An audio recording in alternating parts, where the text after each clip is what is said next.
Hello and welcome to or back to my channel. I'm Kit, your friendly feminist cat lady spinster, and today Classically Abby is going to teach us how to be a lady and how to flirt. At the end I also have a few shots from her Twitter that I wanted to talk about. This is a very short intro, but I talk a lot at the end, so let's just dive on into it. The first part of being classic is embracing femininity. So to be a lady, to be classic, whatever, you have to embrace gender stereotypes. All right. It's very important to recognize the differences between men and women. Does she really think people don't know how men and women are different? God created the world so that we have these different energies. Men are different than women. I think that's a really beautiful thing. And it's something that makes our lives better. Please explain how it makes someone's life better, because from where I'm sitting, you're always being dinged for not being feminine enough or for being too girly. So as women, embracing our femininity is classic. It's classic to actually embrace what we are, which is women. Well, I'm very much looking forward to learning how I should embrace being a woman, because apparently, even though I am a woman, it doesn't come naturally to me. And so ways to do that include both the outward appearance stuff and our inward selves. So embracing our femininity on a more superficial level, it means taking care of our hair, taking care of our skin, exercising, accentuating our features with makeup and with clothing, allowing our femininity to shine through our physical beings. That's a really beautiful thing. And I love that part of being a woman. I really enjoy getting dressed up, doing my makeup, doing my hair, feeling beautiful. And I don't think that's bad. It's bad to be vain, but it's not bad to embrace beauty. That's a good thing. Now, from that inward perspective, a classic woman recognizes her importance as a woman and how powerful and strong she is in that role. Women influence and shape societies and civilizations. We raise the children that will then grow up to be a part of the next generation. That is our role and our task. We influence men and make them better through our actions, and that is a very powerful position to be in. So a while back, Abby did a video, which I commented on and will link above, about how women are powerful. We influence men and raise children. So in short, women's real power comes through men, which actually isn't power. There's nothing wrong with not wanting to lead a country or company, but don't try to pretend that isn't where the real power lies and women should meekly accept the supporting role. And also, you should never try to change someone. Yes, be a good role model, but don't date or befriend someone with the hopes that your influence will change them. And that part of embracing femininity often gets overlooked, but part of it is really about embracing our feminine role and our feminine strength. And we do have a lot of feminine strength. I love being a woman and I love what I can accomplish with that role. So being a classic woman starts with embracing femininity both inside and out. Okay, so to embrace femininity, you have to look pretty, influence men, and raise children. All right. A classic woman recognizes the power she wields and loves the femininity which informs it. She is really trying to sell the whole women take a back seat so the men can lead thing. Number 2 is prioritizing faith, family, and community. I'll preface this point by saying that often when I talk about priorities, people assume I mean women have to stay in the home and are not allowed to work. That isn't what I think. I've said this many times on my channel. I do not believe that women are not allowed in the workplace. My mother worked and my father stayed home. So I have no issue with a woman being in the workplace. But when I talk about priorities, I'm talking about priorities. I'm talking about what comes first. And what comes first for a classic woman is faith, and family and community. So first, don't let anyone else tell you what your priorities should be. And second, why does Abby think she gets to dictate to people what their priorities should be? Her career can have importance, her career can give her meaning and fulfillment, but it can't come before those other 3 major things. And the fact of the matter is, this is true for men as well. If a man puts his work over faith, family, and community, he isn't classic, he isn't living life the right way. Being classic means finding that work-life balance that allows you to keep your priorities in line so that you can find joy both at work and at home. A classic woman recognizes that a superficial, selfish happiness isn't actually what's going to bring her ultimate purpose and fulfillment. And often we are told that we are going to find more happiness if we don't prioritize faith, family, and community. I don't know where Abby gets her info from, but I need a source for that, because I have never seen someone say, don't have priorities, don't prioritize these things in particular. I've never seen that anywhere. And I'd be willing to bet Abby hasn't either. She's just created this straw man in her mind of what the left says women should do. And it's just not true. Being classic means embracing those things, finding meaning through them, finding fulfillment through them, and being a better person because of it. All right, so theoretically, I have no problem with this one. You should have your priorities in order. But I do find it strange that she's telling people what their priorities should be. Who is Abby to decide if someone is living their life right? What if someone is actually working in their community? And I can tell, not that I didn't already know, that Abby has led a privileged and sheltered life.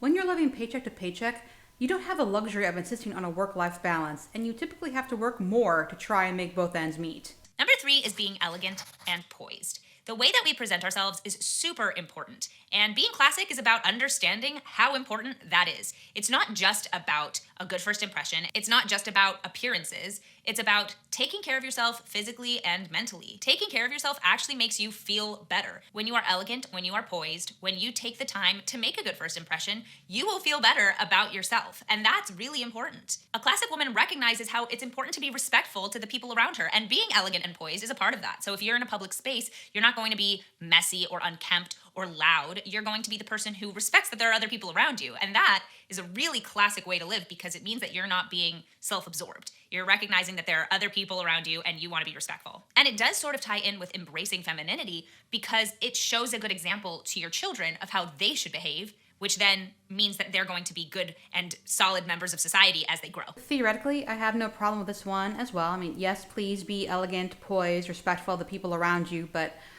why is this a feminine thing? Shouldn't men be respectful of others around them as well? Don't children also learn from their fathers? I can't help but feel that whilst trying to convince women that it's totally great to be in the backseat, she's also diminishing men. Last but not least, being classic means always trying to better yourself. The you do you mentality, which I absolutely hate. If you've watched my channel long enough, you'll know. You can work on self-improvement without being classic.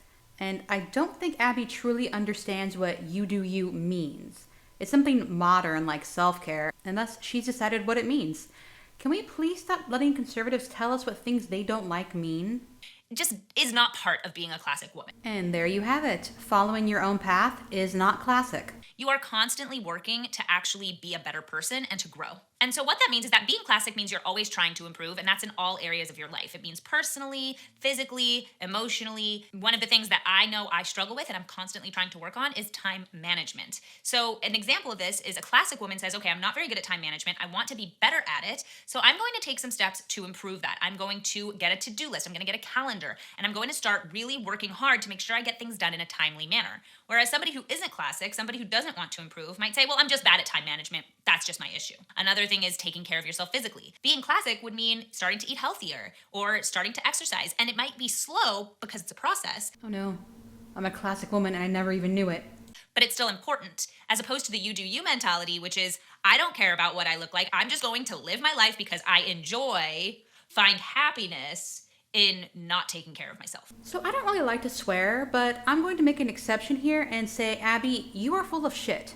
I did leave a comment on this video noting that if someone tells you they enjoy or find happiness in not taking care of themselves, that's a sign of depression and not the you do you mentality. Personally, at least, I always took the you do you mentality to be about going against the grain and not doing the things that society expects, like getting married and having kids. If it makes you happy and doesn't harm anyone, aren't conservatives supposed to be about freedom? Something I talk about a lot on my channel is being calm and collected, and how a classic woman is somebody who can recognize her triggers and really work to find a way to either avoid them or to deal with them in a manner that allows her to actually stay calm and cool and able to deal with situations as they arise. That's not a classic thing, Abby. That's just a being an adult thing.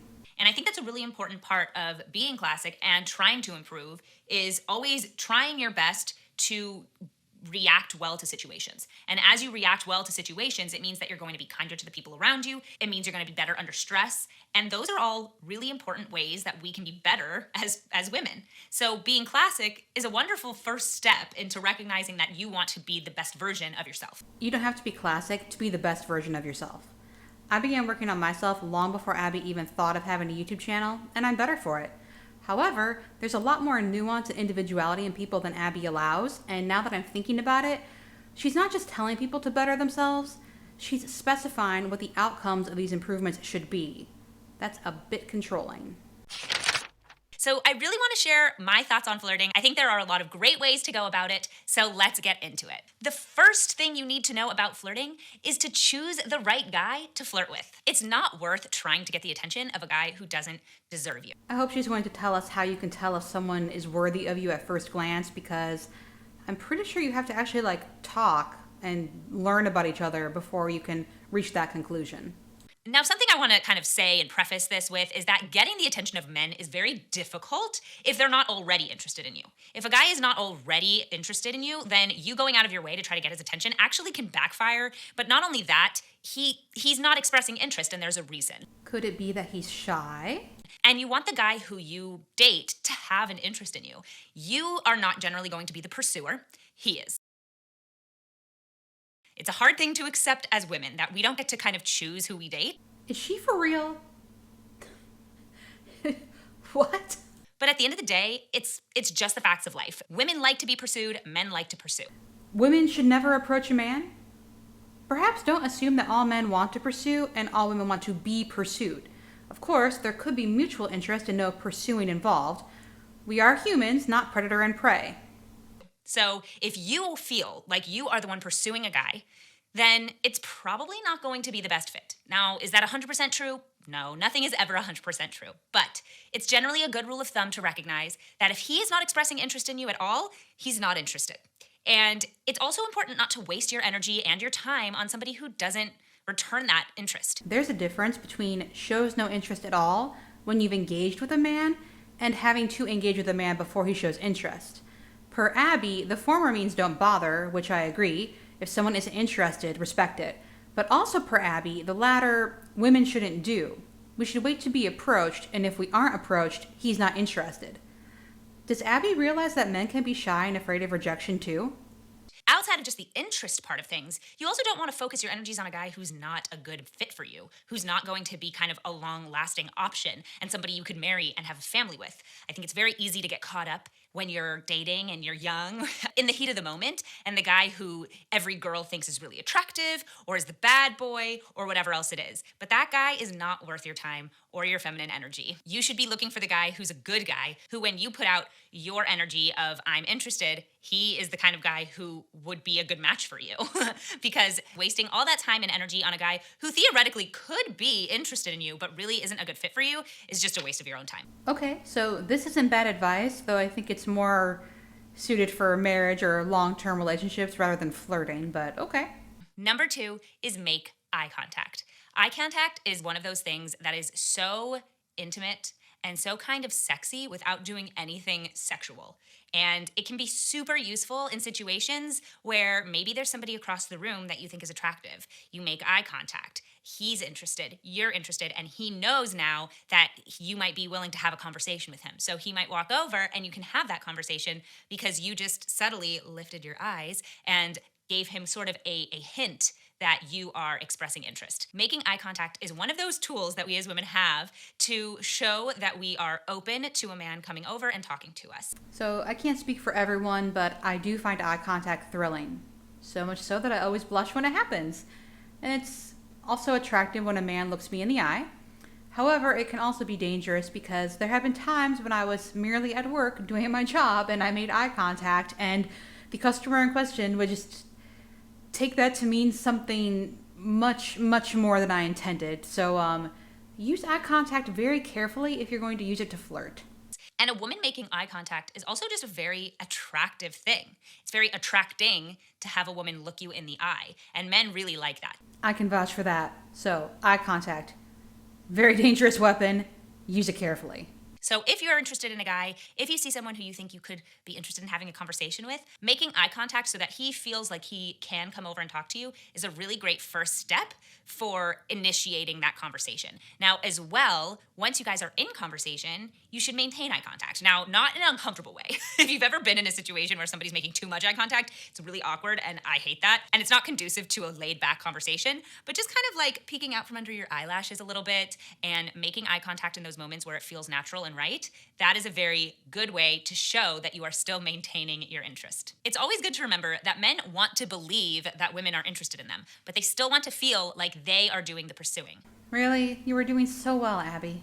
So if you make that eye contact across the room rather than just walking across the room and talking to them, then they can actually still feel like they're doing the pursuing. I've been told many times by men that they wish women would be more assertive and approach them instead of them always having to do the approaching and asking out. So I'm gonna say do whichever feels most right and comfortable for you. because you've shown that you're interested just with a little slight nod in their direction, but not just taking the lead and taking control. Men still like to be able to pursue you. And letting him come to you will make you feel better in that interaction. Unless, of course, you're both interested but also both shy, and then nothing will happen.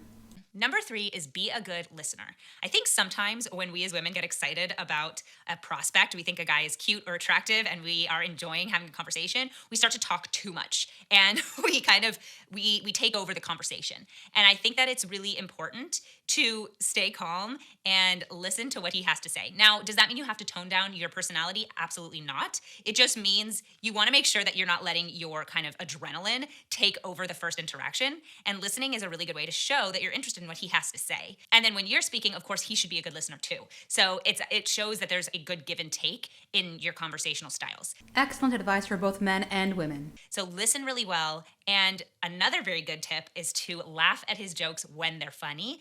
Laughing generally is good, even if they're not that funny. But actually laughing at his jokes, men love to feel like they're making you happy. That's a really important thing for men. They want to feel like they're making you laugh and they're making you happy. So showing that they're making you laugh is actually very flattering for them. It makes them feel good. So when he tells a joke, laughing at it, really taking enjoyment in his company shows that you're interested and continues to make him feel good about your whole interaction. But if the jokes aren't actually funny, they're not actually making you laugh or making you happy. They're stressing you out because now you have to manufacture amusement, which is definitely not happy. So let me know in the comments if you think people should just laugh at bad jokes. I think it might be kinder to let someone know if they're making bad jokes repeatedly. And I think it'd be kinder coming from a friend instead of from a potential date. But yeah, I don't know. Just let me know in the comments what you think. Number 4 is look pretty and natural. When you are going out to meet a guy, you want to look your best, but you don't want to look fake. And I think that this is something I had to learn because I loved makeup so much when I was younger and when I was dating that I would do these really intense makeup looks, which did make me look attractive, but they didn't show what I really looked like. And I know Jacob has told me many times that he prefers me without makeup at all, and men like to see women looking beautiful and natural. So there's nothing wrong with experimenting with makeup, she says, having not worn makeup for 20 years. So yeah, dress appropriately for the occasion, but if you're going out shopping or whatever and you want to wear blue eyeshadow, go for it. Don't dress to please someone else. And somehow when Abby says natural, I don't think she means men would be fine with it if women stopped shaving. So putting on the kind of makeup that accentuates your features without distracting, not wearing blue eyeliner or something really intensely colored on the eyes, wearing maybe like a pink eyeshadow or just a little bit of foundation and contour, just like a little bit. Just something that brings out your features and accentuates them, but doesn't actually distract from them or make it look like you're wearing some sort of mask. I wonder what Abby thinks when she sees a non-traditional woman with a man. That is just not the ideal situation for attracting a guy. So you want to look natural. You want to wear feminine clothing that accentuates your figure but doesn't make your figure the main point of conversation. You don't want to be wearing something that shows off everything. That is not flirtatious. That is just sexual. And when you are meeting a guy and you're flirting and you're trying to date for a good reason, for a long-term relationship, distracting him with what you're wearing and with your body is not conducive to that actually working out. Men are not dogs, Abby. They don't see a hint of cleavage and suddenly become unable to function. For that matter, if Abby believes men are so shallow and easily distracted, why are they the ones that are supposed to be world leaders and CEOs and women have to maneuver and manipulate in the background to influence them? Also, how does she suggest women influence men? Wear a tight dress so he just listens to whatever she says because he's distracted? So you want to make sure that you are dressing in a way that looks nice for you and that shows that you have taken time to take care of your appearance, is attractive, but isn't distracting. Again, this is all about making you look your best without distracting from who you are as a person. She did do a whole thing about modest dress, which I responded to, so I won't repeat myself here. I'll just link it up there. But again, if someone is going... Abby should know this. She gets all sorts of gross comments in her everywhere, in her Twitter, on her YouTube channel, and yet she's a modest dresser, so she knows that what someone is wearing doesn't change how people respond to you.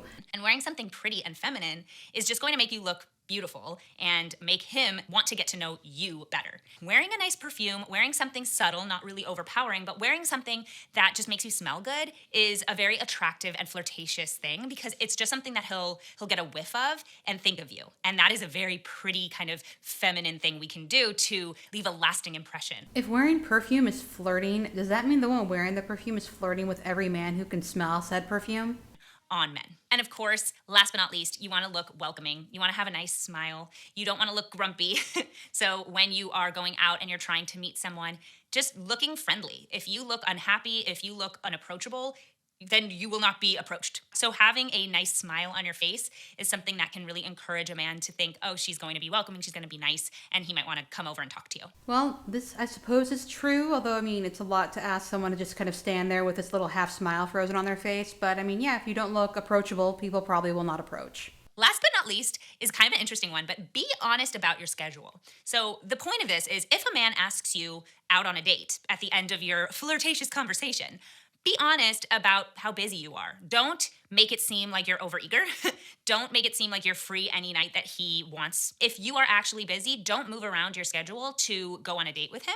Tell him that you're busy that night so you can find a night that works. But he wants to know that you are a person with your own life and he wants to work for you a little. It's always good to remember that men like to pursue a bit. So this isn't to say you should lie. It's to say that you need to know your own priorities and your own worth. And if you have a prior engagement, you have a prior engagement. And that is actually a good thing. It's a good sign. It shows that you are a busy person, that you have your own life and you're doing your own thing. And he won't think that you will end up being clingy or something like that. All right, so I agree with this one. But considering Abby says you should date for marriage and all that, it's really weird she talks about how men like to pursue. Pursue and pursued. It sounds like you're playing a game, which I really don't understand. But I do want to say that dating is really hard. And it doesn't often work out that the guy that you're interested in who doesn't show any interest in you is going to all of a sudden change his mind based on your flirting behavior. A lot of the time, the guy who you aren't even trying to get his attention is the guy who's really interested in you. And then it turns out that, hey, you actually end up liking him. You just didn't even realize it to begin with. You don't really pick a guy, flirt, and he becomes yours. Like I said, most of the time, a guy picks you. Women are not dolls waiting to be plucked off a shelf, Abby. And then you sort of realize, oh, I really like him too. And that doesn't mean that you don't flirt in those situations. It doesn't mean that you might not need to like flirt a little bit more to get this man's attention. But the most important thing to remember is that the guy who isn't interested from the get-go is not going to become interested in you through sheer force of will. I do agree that you can't make someone become interested in you through sheer force of will, but it's entirely possible that they can become interested in you after getting to know you. And I even know that through personal experience. You want the guy you end up with to want you. That is just the best feeling ever, is when a man really wants you. And if that comes through you flirting with him from across the room, or if it comes from him approaching you without you even having put out those signals, it doesn't matter, because at the end of the day, the guy that you end up with should be the guy who you see a future with, who you want to marry, who you want to have children with. And that is the most important thing. All right, and that was how to be a lady and how to flirt. Although it seemed more like how to find a husband, but anyway, I have some notes. Classic living and traditional values only work if you're interested in a traditional lifestyle. And I would be willing to bet that a lot of the people who actually did live 100 years ago would be shocked by people like Abby, who want to leave a time when people are more free to be true to themselves and to instead shackle herself to traditions and outdated expectations. There's nothing wrong with traditions or with having expectations. For instance, your employer probably expects you to be at work during your working hours, just as you expect your paycheck on specified days. But expecting that everyone will marry and have kids, that's a personal decision, and one that won't make everyone happy or fulfilled. There is no real shortcut to a happy life. Everyone has to figure out what makes them happy, which is why I don't like channels like Abby's, because she's trying to sell happiness. I guess that's what influencers do, but shilling a makeup brand or shoe is different from telling young women if they marry and have kids, they'll be happy and fulfilled. You can return a shoe, but you can't return a kid. That being said, we're not quite done with Abby just yet. So I don't know how many people watch this channel, but last week, Your Morning Guru with Savvy Writes Books and RK Gold did a week of living like classically Abby. And Savvy gave her some kudos for taking her YouTube channel away from, how should we say, inflammatory content. Which it is great that Savvy and RK want to like look on the good side and give Abby praise. But while her YouTube has become a bit more pregnancy focused, her Twitter, well, she has been very open there, and I just want to share some tweets. So first, we have a few things that Abby considers red flags. I get my news from CNN, which I agree, because you should really diversify your news sources, and you really have no excuse not to do so in 2021. Kids stop you from achieving your dreams. Oh, Abby, you are so privileged and you don't even know it. Nothing is worse than living a boring life with your spouse and your children. No one has ever said that. The American dream is dead. I guess it depends on who you are. To Abby, I'm sure the American dream is alive and thriving, but to a lot of people, they really see no way to achieve that American dream we were sold as kids. And of course, Abby retweeted Abby Johnson. Youngkin's win last night in Virginia is a win for the unborn. And for anyone who does not know, Abby is pregnant. She made an announcement on Twitter, and someone said, I don't like this language, but congrats for getting jizzed in, which I think is crass. But Abby's response to it just left me scratching my head in confusion. This bitter and sad mentality is why women are realizing feminism doesn't work for them. It just makes them lash out and leaves them miserable. Feminism had nothing to do with that person's tweet. And of course, in honor of my birthday, this week all proceeds from purchases of a premium subscription to my Substack newsletter will go to pro-life organizations.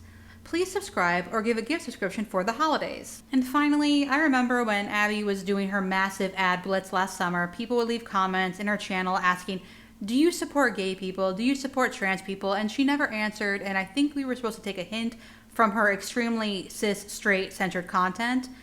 But hopefully her more recent tweets have put that to rest. You know what's cool? I'm a woman doing something only a woman can do, growing a baby inside my body. That clearly got a response, as you can see from the 501 comments on it.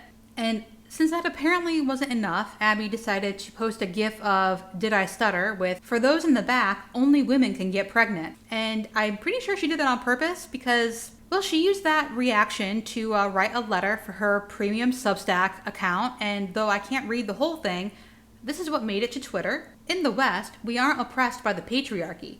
But what is oppressive is the erasure of women. The idea that women don't birth babies, but that birthing people do. The idea that children are not fed by breastfeeding, but by chest feeding. I hope this answers everyone's questions about what Abby believes. I can understand wanting to, be optimistic and hope she doesn't share her brother's beliefs, but no, I think she does. She might be a little more subtle, she might be quieter, she might talk slower, but she and Ben Shapiro share the same beliefs. And I also want to make a note of this. I voted today. It reminded me of my mission. And I think that is a very important reminder that to people like Abby, they are on a mission. They are not simply voting. They are on a mission to shape the United States the way they want it shaped. And I think that's something that liberals, leftists, progressives, anyone who's not conservative or Republican essentially, forgets. We think if we vote, that's enough. But these people they're on the ball. I just wanted to remind everyone that people like Abby, they have a mission. They will not forget their mission, and they are wholeheartedly in pursuit of it. And unless we want to live in Abby's America, which I for one don't, we might want to consider adopting, some of their attitudes. And that is my political rant for the day. There are some more tweets that I found from Abby that got me thinking. But that is for the video in 2 weeks when we talk about Lila Rose and pro-life activism. All right, and that is it for this video. Please feel free to like and comment if you would care to do so. If you enjoy my content, please also feel free to subscribe. I hope you have a great Thanksgiving, and I will see you next week.